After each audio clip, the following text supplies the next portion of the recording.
Today we're going to be reading chapter 10 of the Hunger Games, which starts part 2, which is called The Games, and this is whenever Katniss and the other tributes are in the arena fighting. For a moment, the cameras hold on Peeta's downcast eyes as what he says sinks in. Then I see my face, mouth half open in a mix of surprise and protest magnified on every screen as I realize, me. He means me. I press my lips together and stare at the floor, hoping this will conceal the emotions starting to boil up inside of me. "Oh, that is a piece of bad luck," says Caesar, and there's a real edge of pain in his voice. The crowd is murmuring in agreement. A few have even given agonized cries. "It's not good," agrees Peeta. "Well, I don't think any of us can blame you. It'd be hard not to fall for that young lady," says Caesar. "She didn't know?" Peeta shakes his head. "Not until now." I allow my eyes to flicker up to the screen long enough to see that the blush on my cheeks is unmistakable. "Wouldn't you love to pull her back out here and get a response?" Caesar asks the audience. The crowd screams assent. Sadly, rules are rules, and Katniss Everdeen's time has been spent. "Well, best of luck to you, Peeta Malark, and I think I speak for all of Pan Am when I say our hearts go with yours." The roar of the crowd is deafening. Peeta has absolutely wiped the rest of us off the map with his declaration of love for me. When the audience finally settles down, he chokes out a quiet thank you and returns to his seat. We stand for the anthem. I have to raise my head out of the required respect and cannot avoid seeing that every screen is now dominated by a shot of Peeta and me, separated by a few feet that in the viewers' heads can never be breached. Poor, tragic us. But I know better. After the anthem, the tributes file back into the training center lobby and onto the elevators. I make sure to veer into a car that does not contain Peeta. The crowd slows our entourages of stylists and mentors and chaperones, so we have only each other for company. No one speaks. My elevator stops to deposit 4 tributes before I am alone, and then find the doors opening on the 12th floor. Peeta has only just stepped from his car when I slam my palms into his chest. He loses his balance and crashes into an ugly urn filled with fake flowers. The urn tips and shatters into hundreds of tiny pieces. Peeta lands in the shards and blood immediately flows from his hands. "Well, what'd you do that for?" he says. "You had no right. No right to go saying those things about me," I shout at him. Now the elevators open and the whole crew is there. Effie, Haymitch, Cinna, and Portia. "What's going on?" says Effie, a note of hysteria in her voice. "Did you fall?" "After she shoved me," says Peeta as Effie and Cinna help him up. Haymitch turns on me. "Shoved him? This was your idea, wasn't it? Turning me into some kind of fool in front of the entire country," I answer. "It was my idea," says Peeta, wincing as he pulls spikes of pottery from his palms. "Haymitch just helped me with it." "Yes, Haymitch is very helpful to you," I say. "You are a fool," Haymitch says in disgust. "Do you think he hurt you? That boy just gave you something you could never achieve on your own." "He made me look weak," I say. "He made you look desirable, and let's face it, you can use all the help you can get in that department. You were about as romantic as dirt until he said he wanted you, and now they all do. You're all they're thinking about, the star-crossed lovers from District 12, says Haymitch. "But we are not star-crossed lovers," I say. Haymitch grabs my shoulders and pins me against the wall. "Who cares? It's all a big show. It's all about you, how you're perceived. The most I could say about you after your interview was that you were nice enough. Although that in itself was a small miracle, now I can say you're a heartbreaker. Oh, oh, oh, how the boys back home fall longingly at your feet.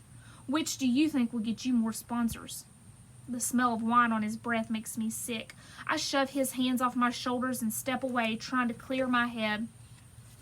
Cinna comes over and puts his arms around me. "He's right, Katniss. I don't know what to think. I should have been told so I didn't look so stupid." "No, your reaction was perfect. If you'd known it, it wouldn't have read as real," says Portia. "Oh, she's just worried about her boyfriend," says Peeta, gruffly tossing away a bloody piece of the urn. My cheeks burn again at the thought of Gale. "I don't have a boyfriend." "Oh, whatever," says Peeta. but I bet he's smart enough to know a bluff when he sees it. Besides, you didn't say you loved me, so what does it matter? The words are all sinking in, my anger fading. I'm torn now between thinking I've been used and thinking I've been given an edge. Hamish is right. I survived my interviews, but what was I really? A silly girl spinning in a sparkling dress, giggling? The only moment of any substance I had was when I talked about Prim. Compare that with Thresh, his silent, deadly power, and I'm forgettable. Silly and sparkly and forgettable. No, not entirely forgettable. I have my 11 in training. But now Peeta has made me an object of love, not just his. To hear him tell it, I have many admirers. And if the audience really thinks we're in love, I remember how strongly they responded to his confession. Star-crossed lovers. Hamish is right. They eat that stuff up in the Capitol. Suddenly I'm worried that I didn't react properly. After he said he loved me, did you think I could be in love with him too, I ask. Well, I did, says Portia. The way you avoided looking at the cameras, the blush. The others chime in, agreeing. You're golden, sweetheart. You're going to have sponsors lined up around the block, says Hamish. I'm embarrassed about my reaction. I force myself to acknowledge Peeta. I'm sorry I shoved you. It doesn't matter, he shrugs, although it's technically illegal. Are your hands okay, I ask. Yeah, they'll be all right, he says.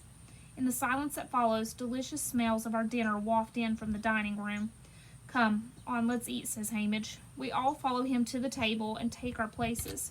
But then Peeta is bleeding too heavily, and Portia leads him off for medical treatment. We start the cream and rose petal soup without them. By the time we're finished, they're back. Peeta's hands are wrapped in bandages. I can't help feeling guilty. Tomorrow we will be in the arena. He has done me a favor, and I have answered with an injury. Will I never stop owing him? After dinner, we watch the replay in the sitting room. I seem frilly and shallow, twirling and giggling in my dress, although the others assure me I am charming. Peeta actually is charming, and then utterly winning as the boy in love. And there I am, blushing and confused, made beautiful by Cinna's hands, desirable by Peeta's confession, tragic by circumstance, and by all counts, unforgettable. When the anthem finishes and the screen goes dark, a hush falls on the room. Tomorrow at dawn, we will be roused and prepared for the arena. The actual games don't start until 10 because so many of the Capitol residents rise late. But Peeta and I must make an early start. There is no telling how far we will have to travel to the arena that has been prepared for this year's games. I know Hamish and Effie will not be going with us. As soon as they leave here, they'll be at the game's headquarters. Hopefully Madeline signing up our sponsors, working out a strategy on how and when to deliver the gifts to us. Cinna and Portia will travel with us to the very spot from which we will be launched into the arena. Still, final goodbyes must be said here. Effie takes both of us by the hand and, with actual tears in her eyes, wishes us well. Thanks us for being the best tributes it has ever been her privilege to sponsor, and then, because it's Effie and she's apparently required by law to say something awful, she adds, and I wouldn't be at all surprised if I finally get promoted to a decent district next year. Then she kisses us each on the cheek and hurries out, overcome with either the emotional parting or the possibility of improvements on her fortunes. Hamish crosses his arms and looks us both over. Any final words of advice? asks Peeta. When the gong sounds, get the heck out of there. You're neither of you up to the bloodbath of the cornucopia. Just clear out. Put as much distance as much distance as you can between yourselves and the others, and find a source of water, he says. Got it? And after that, I ask. Stay alive, says Hamish. It's the same advice he gave us on the train, but he's not drunk and laughing this time, and we only nod. What else is there to say? When I head to my room, Peeta lingers to talk to Portia. I'm glad. Whatever strange words of parting we exchange can wait until tomorrow. My covers are drawn back, but there is no sign of the red-headed Avox girl. I wish I knew her name. I should have asked it. She could write it down, maybe, or act it out, but perhaps that would only result in punishment for her. I take a shower and scrub the gold paint, the makeup, the scent of beauty from my body. All that remains of the design team's efforts are the flames on my nails. I decide to keep them as a reminder of who I am to the audience, Katniss, the girl who was on fire. Perhaps it will give me something to hold on to in the days to come. I pull on a thick fleecy nightgown and climb into bed. It takes me about 5 seconds to realize I'll never fall asleep. And I need sleep desperately because in the arena, every moment I give in to fatigue will be an invitation to death. It's no good. 1 hour, 2, 3 pass, and my eyelids refuse to get heavy.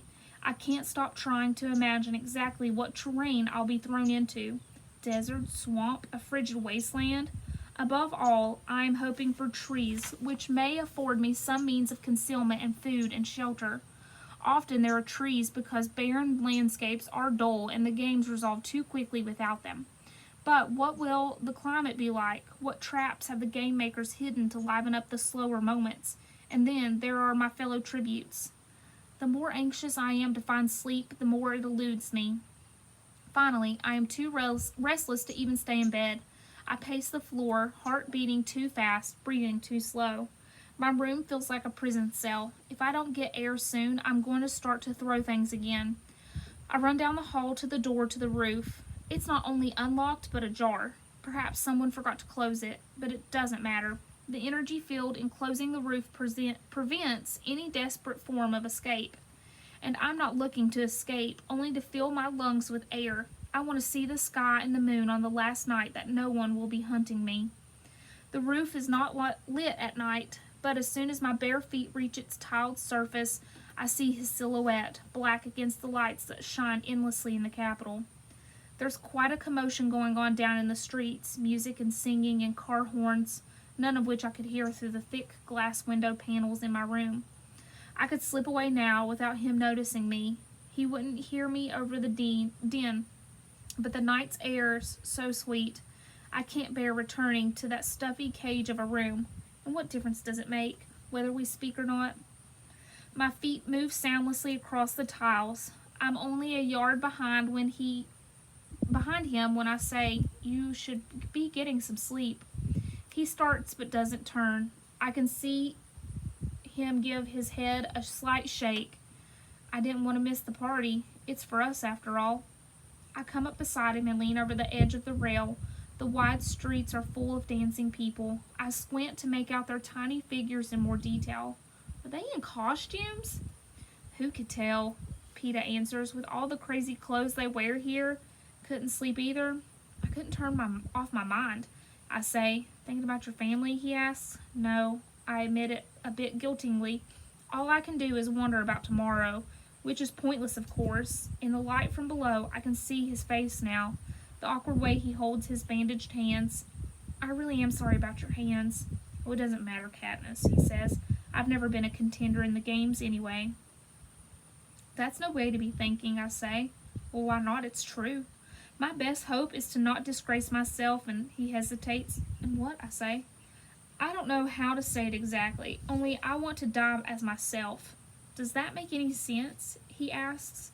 I shake my head. How could he die as anyone but himself? I don't want them to change me in there, turn me into some kind of monster that I'm not. I bite my lip, feeling inferior. Well, I've been ruminating on the availability of trees. PETA has been struggling with how to maintain his identity, his purity of self. "Do you mean you won't kill anyone?" I ask. "No, when the time comes, I'm sure I'll kill just like everybody else. I can't go down without a fight. Only I keep wishing I could think of a way to show the Capitol that they don't own me. That I'm more than just a piece in their games," says PETA. "But you're not," I say. "None of us are. That's how the games work." "Okay, but within that framework, there's still you. There's still me," he insists. "Don't you see?" "A little, only no offense, but who cares, PETA?" I say. "I do. I mean, what else am I allowed to care about at this point?" he says angrily. He locks those blue eyes on mine now, demanding an answer. I take a step back. Care about what Hamish said about staying alive? PETA smiles at me, sad and mocking. "Okay, thanks for the tips, sweetheart." It's like a slap in the face. His use of Hamish's patronizing endearment. "Look, If you want to spend the last hours of your life planning some noble death in the arena, that's your choice. I want to spend mine in District 12. Wouldn't surprise me if you do, says PETA. Give my mother my best when you make it back, will you? Count on it, I say, and then I turn and leave the roof. Spend the rest of the night slipping in and out of a doze, imagining the cutting remarks I will make to Peter Malark in the morning. Peter Malark.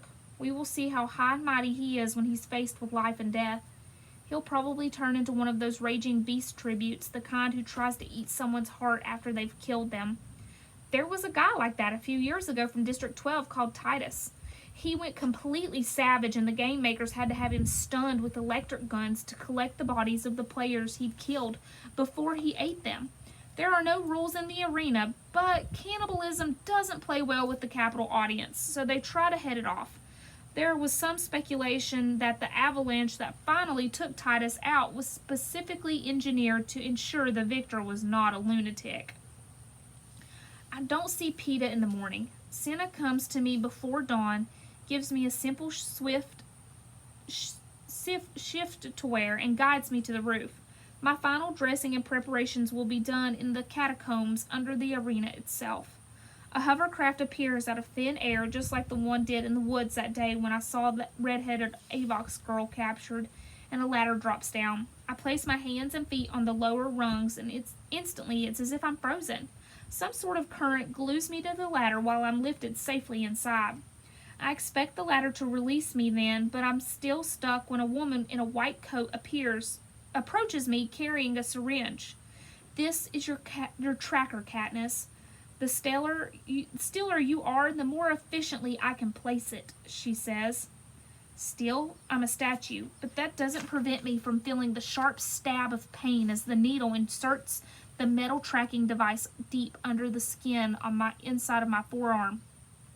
Now the game makers will always be able to trace my whereabouts in the arena. Wouldn't want to lose a tribute. As soon as the tracker's in place, the ladder releases me. The woman disappears and Senna is retrieved from the roof. An Avox boy comes in and directs us to a room where breakfast has been laid out. Despite the tension in my stomach, I eat as much as I can. Although none of the delectable food makes any impression on me, I'm so nervous I could be eating coal dust. The one thing that distracts me at all is the view from the windows as we sail over the city and then to the wilderness beyond. This is what birds see, only they're free and safe, the very opposite of me. The ride lasts about half an hour before the windows black out, suggesting that we're nearing the arena. The hovercraft lands and Senna and I go back to the ladder, only this time it leads down into a tube underground, into the catacombs that lie beneath the arena. We follow instructions to my destination, a chamber for my preparation. In the Capitol, they call it the launch room. In the districts, it's referred to as the stockyard, the place animals go before slaughter. Everything is brand new. I will be the first and only tribute to use this launch room. The arenas are historic sites preserved after the games, popular destinations for Capitol residents to visit to vacation. Go for a month, rewatch the games, tour the catacombs, visit the sites where the deaths took place. You can even take part in reenactments. They say the food is excellent. I struggle to keep my breakfast down as I shower and clean my teeth. Senna does my hair in a simple trademark braid down my back. Then the clothes arrive, the same for every tribute. Senna has had no say in my outfit, does not even know what it will be in the package, but he helps me get dressed in simple 20 pants, light green blouse, sturdy brown belt, and thin hooded jacket that falls at my thighs. The material in the jacket's designed to reflect body heat. Expect some cool nights, he says. The boots worn over skin-tight socks are better than I could have hoped for. Soft leather, not unlike my ones at home. These have a narrow, flexible rubber sole with treads, though good for running. I think I'm finished when Senna pulls the gold Mockingjay pen from his pocket. I had completely forgotten about it. Where did you get that, I ask. Off the green outfit you wore on the train, he says. I remember now, taking it off my mother's dress, pinning it to the shirt. It's your district token, right? I nod as he fastens it on my shirt. It barely cleared the review board. Some thought the pen could be used as a weapon, giving you an unfair advantage, but eventually they let it through, says Senna. They eliminated a ring from the District 1 girl. If you twisted the gemstone, a spike popped out, a poisoned one. She claimed she had no knowledge of the ring, that the ring transformed, and there was no way to prove she did, but she lost her token. There, you're all set. Now move around to make sure everything feels comfortable. I walk, run in a circle, swing my arms about. Yes, it's fine. Fits perfectly. Then there's nothing to do but wait for the call, says Senna, unless you think you could eat any more. I turn down food, but accept a glass of water that I take tiny sips of as we wait on a couch. I don't want to chew my nails or lips, so I find myself gnawing on the inside of my cheek. It still hasn't fully healed from a few days ago. Soon, the taste of blood fills my mouth. Nervousness seeps into terror as I anticipate what is to come. I could be dead, flat out dead in an hour. Not even. My fingers obsessively trace the hard little lump on my forearm where the woman injected the tracking device. I press on it. Even though it hurts, I press on it so hard a small bruise begins to form. Do you want to talk, Katniss? Senna asks. I shake my head, but after a moment hold out my hand to him. Senna encloses it in both of his, and this is how we sit until a pleasant female voice announces it's time to prepare for launch. Still clenching one of Senna's hands, I walk over and stand on the circular metal plate. Remember what Hamish said. Run, find water. The rest will follow, he says. I nod. And remember this. I'm not allowed to bet, but if I could, my money would be on you. Truly, I whisper. Truly, says Senna. He leans down and kisses me on the forehead. Good luck, girl on fire. And then a glass cylinder is lowered around me, breaking our handhold, cutting him off from me. He taps his finger under his chin, head high. I lift my chin and stand as straight as I can. The cylinder begins to rise. For maybe 15 seconds, I'm in darkness, and then I can feel the metal plate pushing me out of the cylinder into the open air. For a moment, my eyes are dazzled by the bright sunlight, and I'm conscious only of the strong wind with the hopeful smell of pine trees. Then I hear the legendary announcer, Cladicus Templesmith, as his voice booms all around me. Ladies and gentlemen, let the 74th Hunger Games begin. And that concludes Chapter 10.